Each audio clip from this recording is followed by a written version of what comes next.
உறவுகள் அனைவருக்கும் வணக்கங்க. எனக்கு ரொம்ப சந்தோஷம். விஜய் எப்படி காவேரி நீ திருந்தவே இல்லடி, அதாவது மாறவே இல்லடி, அப்படியே தாண்டி இருக்க. அதாவது அந்த மனசு துடுக்குத்தனம், வாயாடி அப்படி ஒரு போர்ஸாக பேசுறது எல்லாமே அப்படியே இருக்குது நம்ம செல்லா குட்டிக்கிட்ட அப்படிங்கிறத தாங்க விஜய் சொன்னார். எனக்கும் அப்படியே தாங்க இருந்துச்சு. ரொம்ப ரொம்ப ஹாப்பியாக இருந்துங்க. நம்ம ஏற்கனவே நம்ம இதை பற்றி தான் பேசியிருக்கோம். இந்த மாதிரி தாம் தூம் தைய தக்கன்னு குதிப்பாங்க நம்ம காவேரி செல்லா குட்டி.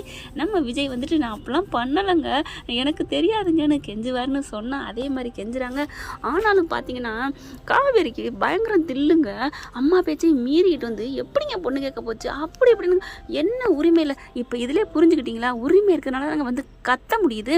இதே அவங்க அம்மாக்கிட்டே சொல்லியிருக்கலாம்ல, எனக்கு வேணாம்மா நீ வேணான்னு சொல்லிடு, இதெல்லாம் சரியில்லை அப்படின்னு தாங்க சொல்லணும். அது என்ன பொண்ணு பார்க்க வந்தவங்க அவங்களுக்கு பிடிச்சிருந்தா பிடிச்சிருக்குன்னு சொல்லட்டும், இல்லைன்னா வேணான்னு சொல்லட்டும் சாரதா. அதை விட்டுட்டு எப்படிங்க பொண்ணு கேட்க வர போச்சு? லவ் பண்ணுறத சொல்கிறதையே லவ் பண்ணுறத சொல்லலாம், அது அவங்கவுங்க விருப்பம். நம்ம ஏற்றுக்கிறது ஏற்றுக்காது நம்ம இஷ்டம் அப்படின்னு தான் சொல்லணும்னு சட்டத்தில் இருக்குது. சட்டம்னு இல்லை சொல்கிறேன். ஆனால் இவங்க பொண்ணு பார்க்க வந்ததை நீ எப்படி பார்க்க வந்த, என்னன்னு பார்க்க வந்த அப்படிலாம் போய் கேட்குறேன்னா உரிமை இருக்குங்க. எனக்கு அதாங்க தோணுச்சு. உண்மையிலே செல்லம் யார்கிட்ட இருக்கோ உரிமை இருக்கோ. நானும் எங்கள் அம்மா மட்டும்தாங்க கொஞ்சம் கோவமாக கோச்சிக்குவேன். அதாவது ரொம்ப கோவம் இல்லை, நல்லா எனக்கு படக்கணும், என்னம்மா அப்படி பண்ணிட்டேன், இதுமா அப்படி பண்ணிட்டேன் அப்படின்னு கோவிப்பேன். ஆனால் மற்றவங்ககிட்ட கோவிக்க மாட்டேன், ஏன்னா அவங்க நம்மக்கிட்ட ரிப்பீட் பண்ணிடுவாங்க. ஆனால் அம்மா தானங்க எதாக இருந்தாலும் ஏற்றுக்கும், அதாவது பிடிச்சவங்க. அது மாதிரி தான் இப்போ இவங்க நெருங்கினவங்கன்னு தெரிஞ்சு சாரு விஜய் சார் எதாக இருந்தாலும் ஏற்றுக்குவார் அப்படிங்கிற மாதிரி மனசுக்குள்ள ஒன்று ஊடல் அவங்களுக்கே தெரியாமல் இருக்குங்க, ஒரு அன்பு காதல். அதனால தான் அப்படியே என்ன நினச்சிட்டீங்க, எப்படி பொண்ணு கேட்டு வரப்போச்சு, அந்த பண்ணி அப்படியே அப்படி இப்படின்னு குதிச்சுட்டு போகிறாங்க. அவங்க எல்லாரும் அப்படியே வாயில் கொலக்கட்டையை 5-6 கொலக்கட்டையை வச்சு அப்புன மாதிரி அப்படின்னு நிற்கிறாங்க.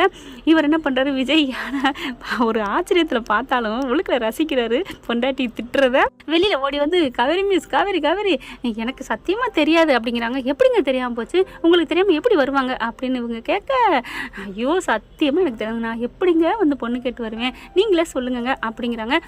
அதெல்லாம் இல்லை, நீங்கள் இப்போலாம் உங்களுக்கு தெரியாமலாம் வந்திருக்க மாட்டாங்க அப்படின்னு சொல்லி, இங்கே பாருங்கள் சத்தியமாக எனக்கு தெரியாதுங்க, எனக்கு உண்மையிலே எனக்கு ஆசை இருந்துச்சுன்னு வைங்களேன் அப்படின்னு சொல்லலை, அதெல்லாம் எதுவும் பேசாதீங்க அப்படின்னு சொல்லிட்டு போக, இங்கே காவேரி மிஸ் நான் சொல்கிறத கேளுங்க, நான் சொல்ல வரதை கேளுங்க, அதெல்லாம் நீங்கள் எதுவும் சொல்ல தேவையில்லை, நான் போகிறேன் அப்படின்னு சொல்லிட்டு காவேரி போகிறாங்க. அப்பா அப்போ தான் சொல்கிறாரு, உன் திமிரு அப்படியே தாண்டி இருக்குது அப்படின்னு சொல்லிட்டு வீட்டுக்குள்ளே வராங்க.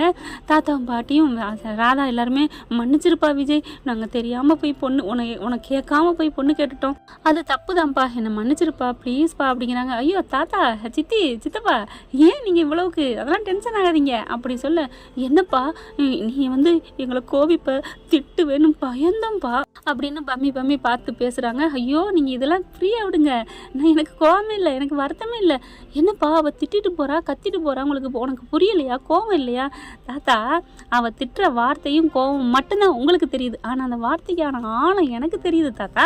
என்னப்பா சொல்கிற? ஆமாம் தாத்தா, அது புரிஞ்சதுனால தான் எனக்கு ஒன்றும் எனக்கு பெருசாக தெரியல, உங்களுக்குலாம் நான் ஆக்சுவலாக தேங்க்ஸ் தான் சொல்லணும்.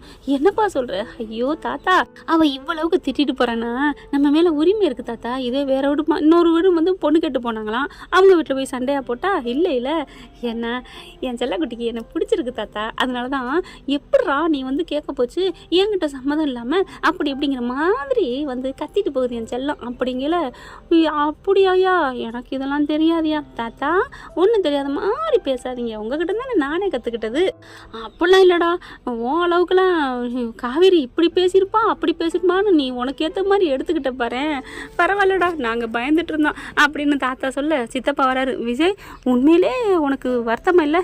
என்ன சித்தப்பு நீங்கள் பார்க்குறதையும் பேசுகிறதையும் பார்த்தா அவள் வருத்தப்படணும் நான் வருத்தப்படணும், எங்களுக்குள்ளே எதுவும் நடக்கக்கூடாதுங்கிற மாதிரி தோணுதே அப்படின்னு விஜய் கேட்க, ஐயோ என்ன விஜய் இந்த சித்தப்பா இப்படிலாம் பேசுகிற, அப்படிலாம் நான் நினச்சேன்னா போய் பொண்ணு கேட்டு போவேனா அப்படிங்கிறாங்க.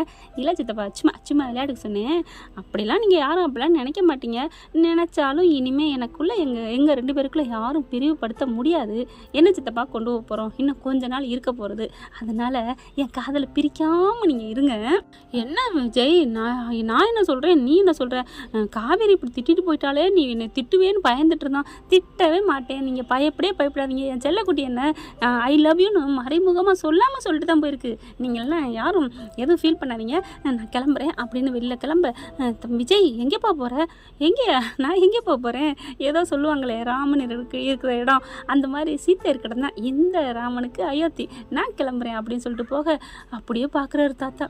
பரவாயில்ல தேறிட்டேன். சித்தப்பு பார்க்குறாரு. ஆமாம்மா உங்கள் பேரனாச்சே அப்படின்னு இங்கே பேசிகிட்டு இருக்காங்க. நல்ல வேலைங்க நான் பயந்துட்டேன் அப்படின்னு ராதா சொல்ல, நானும் தாண்டி ஒரு நிமிஷம் வந்து என் குரலில் கை வைப்பானோ அப்படியே தூக்கிடுவானோன்னு பயந்துட்டேன்டி அப்படிங்கிறாரு.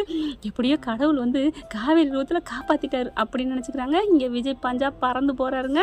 வீட்டுக்கு போனால் சாரதா கேட்குது, என்னடி பண்ணிட்டு வந்தேன், என்னடி பேசிட்டு வந்தேன், ஐயோ உங்களை போய் எதுவும் திட்னி அடி வச்சு அடி அப்படின்னு சொல்ல, நல்லா குடுத்து கழட்டிட்டு வந்தேன். நான் கொடுத்த குடுப்புக்கு அவங்க இனிமேல் இந்த ஜென்மத்துக்கு இந்த வீட்டு பக்கம் எட்டி பார்க்க மாட்டாங்க. என்ன நினச்சிட்டு இருக்க? அப்படிலாம் பேசலாமாடி, பாவண்டி, அவங்க விருப்பத்தை வந்து கேட்டாங்க, அவங்க பேரன் பாவம் கைப்பிள்ளைய வச்சுட்டு கஷ்டப்படுறானே அப்படின்னுட்டு உன்னைய பிடிச்சதுனால தாண்டி வந்து கேட்குறாங்க. காவேரி வானத்துக்கும் பூமிக்கும் குதிக்கிறாங்க, பயங்கரமாக கத்துறாங்க. சாரதா அப்படின்னு நடுங்கி போகுது. அப்படிலாம் பேசலாமாடி, என்னம்மா பேசலாமான்னா அவங்க எந்த தைரியத்தில் வந்து பொண்ணு கேட்டு வராங்க. எப்படி எனக்கு கல்யாணமே வேணான்னு சொல்லிட்டு இருக்கேன், எனக்கு கல்யாணங்கிற ஆசை என் மனசுல இல்லைம்மா, என் வாழ்க்கையெல்லாம் என்னமோ மாதிரி இருக்குது, என் மனசே ஒரு மாதிரியாக இருக்குன்னு நான் எத்தனை வாட்டி சொல்கிறது, எப்படிம்மா நான் அவரை கல்யாணம் பண்ணிவிட்டு, அதுவும் என் ஸ்டூடெண்டோட அப்பாம்மா, இப்படிலாம் நீங்கள் பேசுகிறது தப்புமா அப்படிங்கிறாங்க. ஏய் பாவண்டி, அவங்களை நோக்கடிச்சிட்டு வந்திருக்கியாடி, ஐயோ அப்படின்ட்டு ஃபோன் எடுக்கிறாங்க, புடுங்குறாங்க பட்டார்னு. என்னம்மா பண்ணுற? இல்லடி என் பிள்ளை ஏதாவது பேசியிருந்தா மன்னிச்சுக்கோங்கன்னு சொல்கிறதுக்கு தாண்டி. நீ அதெல்லாம் கேட்கவே தேவையில்லை. ஏண்டி ஏன் ஏன் ஏன் அப்படிங்கல, ஏன் பதறாதம்மா, நான் குடுத்துட்டு வந்தது கும்பகோணம் வரைக்கும் போயிருக்கோம், அதனால் அவங்க யாரும் உங்ககிட்ட எதுவும் பேசவும் மாட்டாங்க, நான் வச்சு செஞ்சுட்டு வந்திருக்கேன், இனிமேல் எங்கள் வீட்டு பக்கம் வராதீங்க, தலையிடாதீங்கன்னு சொல்லிட்டு வந்திருக்கேன், அதனால அவங்க மூச்சு காத்து கூட நம்ம வீட்டு வாச பக்கம் வராது, நம்ம வீட்டு கதவையும் தட்ட மாட்டாங்க, நீ தைரியமாயிருமா அப்படின்னு சொல்ல, டொட் அப்படின்னு ஒரு சத்தம். என்னடி கதவு தட்டுற சத்தம் கேட்குது, ஏதாவது பால்காரனாக இருப்பான், போய் பாரு அப்படின்னு காவேரி சொல்லிட்டு அப்படியே மொபைல் எடுக்குது. யாருக்கிட்ட என்ன பொண்ணு கேட்டு வர்றதுக்கு எப்படி தைரியம் இருக்குது அவங்களுக்கு அப்படி சொல்லிட்டு பார்த்துட்டு இருக்க. அப்படியே சாரதா பயந்துட்டே போகுது. என்ன இவ புயல் மாதிரி சீறி பாயிராலே, பாவம் அந்த தம்பி மூளையில் முடங்கி கிடக்குதா, இல்லை மனசு நொந்து போயிருக்கா, ஐயோ ஏண்டி இப்படி பண்ணுனேன் அப்படின்னு சொல்லி, போமா அந்த தம்பியா தங்க கம்பியா அவங்கெல்லாம் மூளையெல்லாம் முடங்க மாட்டாங்க, அவங்க நான் இல்லைன்னா என்ன, இன்னொரு பொண்ணை தேடி இன்னொரு பொண்ணு வீட்டு வாசலில் போய் நிற்பாங்க, தாம்பூலத்தட்டை தூக்கிக்கிட்டு, நீ போய் கதவை திற யாருன்னு அப்படின்னு கேட்க, அப்படின்னு சொல்கிறாங்க காவேரி. இங்கே போயிட்டு சாரதா கதவை திறக்கிறாங்க. விஜய் ஹாய் அப்படின்னு நிற்கிறாரு. அப்படியே அந்த மாமி வீட்டில் எப்படி நின்னார் அதே மாதிரி நிற்க, தம்பி அப்படின்னு சாரதா சொல்ல, காவேரி தம்பியா யார், விஜய் சாரை தானே இப்படி உரிமையாக கூப்பிடும் அப்படின்னு ஒரு செகண்ட் மனசில் நினச்சிட்டு அப்படியே திரும்புகிறாங்க.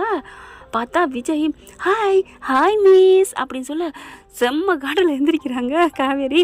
ஹலோ நில்லுங்க அப்படிங்கிறாங்க. நான் நின்றுட்டு தான் இருக்கேன், இங்கே பாருங்க நில்லுங்க அப்படிங்கிறாங்க. மேடம் நான் நிற்கிறேன் தான், நான் உட்காந்தா இருக்கிறேன், ஐயோ உள்ளுக்குள்ளே வராதிங்க, நீங்கள் வராதிங்கன்னு இப்போ தானே சொல்கிறீங்க, நான் வந்துட்டேனே என்ன மிஸ் பண்ணுறது அப்படின்னு பேசிக்கிட்டே உள்ளார வந்துடுறாரு. இங்கே பாருங்கள் நான் தான் அவ்வளோ கொடுத்துட்டு வந்தேனே, உங்களுக்கு சூசோ எதுவுமே இல்லையா, என்ன சூசோன்னா சூடு சொரணதான் அப்படிங்கிறாங்க. ஐயோ எங்க அப்படின்னு இப்படி பாக்கெட்டை இப்படி பார்க்குறாரு. என்ன ஹலோ இல்லைங்க நீங்கள் சொன்னீங்களோ சூசோ இருக்கான்னு பார்த்தேன், ஒன்றுமே இல்லைங்க, காசு தான் 2500 இருக்குங்க, வேறு ஒன்றும் இல்லைங்க, சூசோ எங்கெங்க இருக்கும், ஐயோ அப்படின்னு சொல்லிட்டு, அம்மா என்னம்மா அப்படிங்கிறாங்க.